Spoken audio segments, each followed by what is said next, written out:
শহীদ ওসমান হাদি মারা যাওয়ার প্রায় 2 মাস হয়ে যাচ্ছে।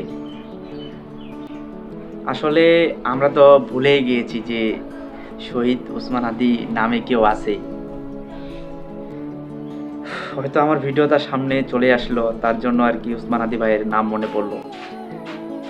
আসলে আমরা এমন একটা দেশে বসবাস করি যেখানে বিচার তো দূরের কথা, যদি কারো জন্য বিচারের দাবি জানানো হয় বা বিচার চাওয়া হয়, সেটা একটা বড় অপরাধ।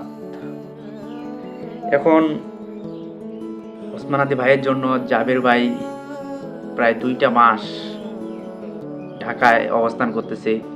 তার জন্য বিচারের জন্য সবার কাছে দৌড়াদৌড়ি করতেছে, কিন্তু তার বিচার হচ্ছে না। মানে আমরা এমন একটা দেশে বসবাস করি যেখানে বিচার চাওয়াটাও একটা বড় অপরাধ।